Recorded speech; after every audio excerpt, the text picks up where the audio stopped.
पहले तो मैं आपको बहुत बहुत साधुवाद जनाता हूं कि आपने समय निकाला। ये स्टील मंत्रालय और रूरल डेवलपमेंट ग्रामीण विकास मंत्रालय के मंत्री दोनों पद पे आप हैं, राज्य मंत्री के कार्यभार को आपने संभाला है। तो हम लोग अमृत महोत्सव की सीरीज में, जिसमें हम लोग इंडिया के फाइनेस्ट माइंड्स को रिक्वेस्ट कर रहे हैं अपने विषय पे बोलने के लिए, जो मोनोलॉग सीरीज है, तकरीबन 150 लोग बोल चुके हैं। आज मंत्री के तौर पे आपका स्वागत है। और आप 6 बार सांसद रह चुके हैं मध्य प्रदेश से, और आपसे बहुत हम उम्मीदें रखते हैं आने वाले समय में, आने वाले 25 सालों में आपका योगदान बहुत ही एक अभिन्न अंग और अभिन्न रोल, एक महत्वपूर्ण भूमिका निभाएगा। हम लोग विश्वास रखते हैं कि स्टील मंत्रालय बहुत इंपॉर्टेंट है। इस मंत्रालय के ऊपर देश की नींव टिकी है, इसलिए स्टील मंत्रालय में आपके कार्यकाल में उसके पहले कुछ इनिशिएटिव्स और आने वाले समय में क्या मेजर मुद्दे हैं जो आप लोगों ने उठाए हैं, जिनको आप लोगों ने आगे बढ़ाया है, और उसका देश पे आने वाले समय में भी क्या इस पे असर पड़ेगा, इस पे थोड़ी सी आप प्रकाश डालने का प्रयास करें।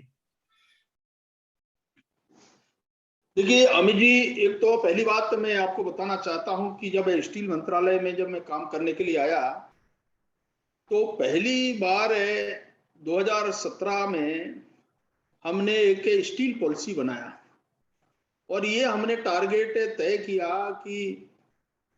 2030 तक देश में हम दुनिया के नंबर 2 है भारत स्टील सेक्टर में। और इसलिए हमने इस बात को जोर देकर के भी कहा कि हम 2030 तक हम 300 मिलियन टन का हमारा जो ये रिक्वायरमेंट है हम प्रोडक्शन करेंगे और हमारा ये टारगेट है। एक बहुत बड़ा अचीवमेंट लेकर के चल रहे हैं, क्योंकि जब 5 मिलियन डॉलर की हम जब बात करते हैं तो स्वाभाविक तौर से हमको अनेक क्षेत्रों में सोचना पड़ता है और ये अपने आप में एक बड़ा ऐतिहासिक निर्णय था। दूसरा, हमारे देश में अभी तक एक तो सेफ्टी के बारे में कोई फैसला नहीं हुआ था और हमने सभी सेक्टर्स के अंदर सेफ्टी के लिए हमने एक पॉलिसी बनाई कि इसको कंपलसरी सभी इंडस्ट्री के अंदर सेफ्टी के लिए एक हमने नियम बनाया। और ये हमने कहा कि जो वर्कर्स काम करते हैं या और भी अन्य तरह के उसमें हमको जो नुकसान होता है, अगर कभी कोई दुर्घटना होता है तो उस पर सेफ्टी का, तो ये हमने इसको मैंडेटरी किया है कि इसको कंपलसरी करना चाहिए। तीसरा, अभी हमने QCI हमने लागू किया। तो इसमें जो CI जो हमने लागू किया, जो स्टैंडर्ड्स जो हमने बनाया है, उसमें से ये जो अधिसूचित हमने किया है 145 हमने स्टैंडर्ड्स के हमने इसको सूचित किया है और लागू हमने कर दिया है 142 पर। तो ये भी अपने आप में एक इंडस्ट्री के लिए उसके के लिए ये भी एक बहुत बड़ा कदम है। ये सारे अभी इनिशिएटिव्स लेकर के हम आगे बढ़ रहे हैं और स्टील इंपोर्ट्स के लेकर जो मॉनिटरिंग का जो विस्तृत है, इसमें देश के में जो आयात होने वाले जो इस्पात का कितनी मात्रा में या उसी के अनुसार जो आयात रोकने के लिए सरकार ने जो कदम उठाए हैं, तो हमने अभी तक ऐसे क्षेत्र है जो डोमेस्टिक मार्केट में हमने उसको सर्कुलेट किया है। अभी तक बड़ी संख्या में जो एक्सपोर्ट हो जाता था उसको खास तौर से माइनिंग के क्षेत्र में, क्योंकि हमारे यहाँ जो उद्योग हैं एमएसएमई को जब हम प्राथमिकता दे रहे हैं तो ये हमारी लिए भी एक इसकी आवश्यकता है कि जो लोग अभी तक छोटे उद्योग चला रहे हैं उनको हम हमारे NMDC के माध्यम से जहां जहां जरूरतें हैं, जिनको रॉ मटेरियल्स के लिए आयरन ओर के विशेषकर, वो हम उनको प्रोवाइड करा रहे हैं। तो एक नए इनिशिएटिव, पहले यही होता था कि जो हमारे लो ग्रेड के माइंस होते थे और उसमें जो हाई ग्रेड का है इसको कन्वर्ज करके उसको पैलेट बना करके बेचना, इसके कारण क्या है, टैक्स में बचत हो जाती थी। हमने इसलिए लो ग्रेड को अलग किया है और हाई ग्रेड को अलग। तो हाई ग्रेड पे हमने इंपोर्ट ड्यूटी लगाया और हाई ग्रेड पे हमने रिलैक्सेशन दिया है। तो ये अलग अलग करने से हमको एक लाभ है इसमें ये हुआ है कि अब लोग जो इसमें गड़बड़ी करते थे, दोनों को मिक्स करके उसको प्लेट बना करके बेचते थे, हाई ग्रेड और लो ग्रेड को, तो एक तो वो हमने उसको एक प्रकार का रोक लगाया है ताकि हम एक्सपोर्ट करें, हमारी कोई आपत्ति नहीं है, परंतु देश हमारे लिए सर्वोपरि है। अगर देश में हमारी जो जरूरत है उस जरूरत को हम पूरा करने में सफल हों और इसके बाद अगर हम बाकी उद्योगों को, इंडस्ट्री को हम पूरा करने में सफल हो रहे हैं, तो हमको बाकी जो शेष हमारे पास बचता है उसको हम एक्सपोर्ट करें, कोई दिक्कत नहीं। तो इस प्रकार की हमने कुछ व्यवस्थाओं को बनाया है। एक है, आपको ध्यान होगा, PLI योजना हमने लागू किया है कि 6,322 करोड़ का, जिसमें से अलग अलग है जो श्रेणियां है हमारे 5 श्रेणियों के ऐसे उत्पादों के अंतर्गत 25 ऐसे उप श्रेणियों के उत्पादन, और इनको जितना बेहतर हम और कर सकते हैं। और हमारी ये कोशिश है कि जिन जिन क्षेत्रों में जो हमारे सेक्टर्स है, जो जरूरत है, अभी आपको मालूम है कि इंफ्रास्ट्रक्चर के क्षेत्र में हमारे हाईवे, रोड है, हाउसिंग है, और इन सभी को हम जितना अच्छा कर सकते हैं इस क्षेत्र में। और आपको ये भी पता होगा कि रेलवे के क्षेत्र में ये जो हमारा स्टील का जो मामला है कि इसको लेकर के जो डिमांड है रेलवे की, हम उस डिमांड को पूरा करने में सफल हो रहे हैं। लगभग 13 मिलियन टन जो हमारे साथ में जो एमओयू हुआ है, अगर इसके बाद है वो बाहर से इंपोर्ट कर सकते हैं तो उनकी अपनी समस्या है, परंतु जितना उनकी जो रिक्वायरमेंट है लगभग उनको 15 मिलियन टन के आसपास की जरूरत पड़ती है, और जो हम 13 मिलियन उनको हम अभी दे रहे हैं वो 13 भी पूरा नहीं कर पा रहे। हमारी कोशिश है कि जो हमारा एमओयू हुआ है वो तो हम पूरा कर रहे हैं। तो इस आधार पर ट्रेन का और जितने भी हमारे बुलेट ट्रेन वगैरह की जो अभी बड़ी संख्या में इस समय अलग अलग क्षेत्रों में डिमांड हो रही, प्रधानमंत्री जी की कल्पना है कि कम समय में और इसको थोड़ा तेज गति से गिरने वाला। फिर हमारे जितने जो हमारे एयरपोर्ट से, हमारे हाईवे हैं, रेलवे, और जितने भी हमारे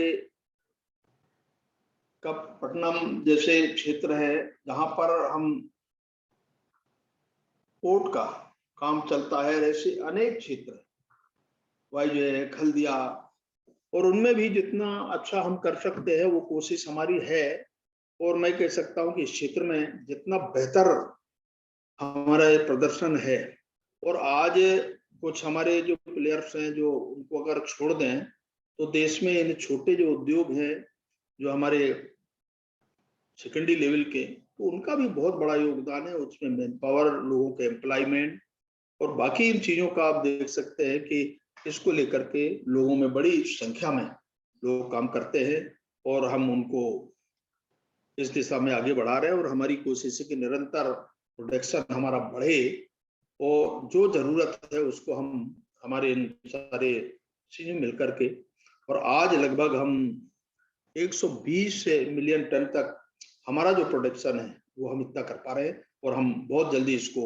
आगे बढ़ाने का हमारा निर्णय है इसको, ताकि अपग्रेड हम भी कर पाए, इसको थोड़ा प्रमोट भी करेंगे। अगर हमको और भी कुछ करना पड़े तो उसके लिए भी हम प्रयास कर रहे हैं। और मैं इस समय अमित जी, थोड़ा समय की व्यवस्था के कारण मैं जरूर आपको कहूंगा कि स्टील सेक्टर में हमने जो मोटा मोटी अभी कुछ प्रयास किए हैं वो मैंने आपके सामने बताने का मैंने। ये जो आपके जो 2 मंत्रालय हैं, क्योंकि आज समय शॉर्ट हो गया, हम तो आपके साथ एक दिन 2 दिन बाद फिर जुड़ सकते हैं, लेकिन आज मैं सिर्फ स्टील पे ही बात करूंगा, क्योंकि हम स्टील पे बात कर रहे हैं तो थोड़ा 5-7 मिनट और लेंगे ताकि स्टील के विषय में जब ये शुरू हो रही है ना, इसलिए मेरे को जाना पड़ रहा है प्रत्यक्ष तौर से, इसलिए अमित जी मैं और बाकी मैं शेयर करूंगा मैं आपको। मैं कुछ 2-3 बातें आपसे डिस्कस करना चाहता हूँ, उसके बाद आप चले जाएं, क्योंकि स्टील वाले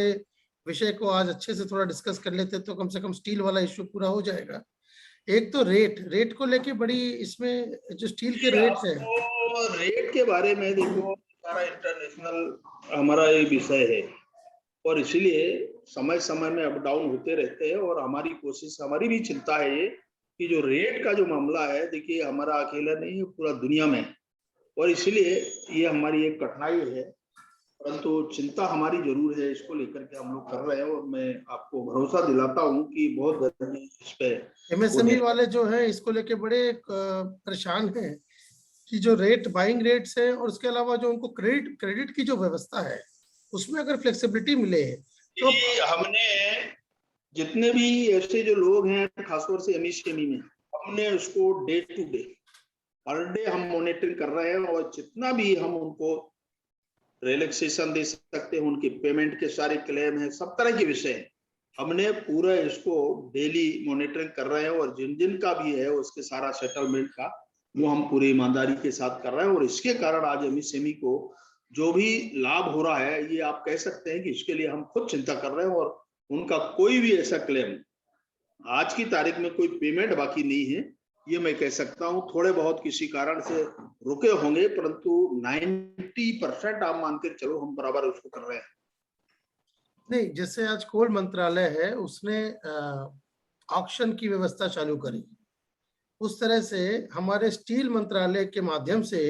जैसे स्टील अथॉरिटी है, ये बड़ी प्रोडक्शन रखती है, सबसे बड़ी लार्जेस्ट प्रोड्यूसर है, उस तरह से अगर हम ऑक्शन वाली कुछ व्यवस्था को प्रारंभ कर सके आपके कार्यकाल में, तो क्या उस पर भी कुछ चिंता जारी है? हम लोग राज्यों के ऊपर निर्भर करता है, जो भी है वो राज्य सरकार ऑक्शन करते हैं और उसमें पार्टिसिपेट हम भी करते हैं और इसीलिए हमारी समस्या है, क्योंकि हमारे पास डायरेक्ट हमारे पास माइंस तो है नहीं, हम सरकारों से राज्य सरकार ऑक्शन करती है, उस पर पार्टिसिपेट हम करते हैं और हम भी उसी लाइन पे कतार पे खड़े रहते हैं और जो मेरिट पे है उस आधार पे उसकी व्यवस्था है और हम लोग कोशिश कर रहे हैं। हमारे खुद हम आज उड़ीसा के अंदर हमारे माइंस के 5-5, 6 प्रपोजल पड़े हैं और इस पे निर्णय होना बाकी है। झारखंड के अंदर कुछ रिन्यूअल्स के हैं, एक्सटेंशंस के हैं, तो ऐसे सारे बेटर हैं। Standardization of the quality of steel, ये क्योंकि अनऑर्गेनाइज्ड मैन्युफैक्चरिंग मार्केट बहुत बड़ा है स्टील का इस देश में,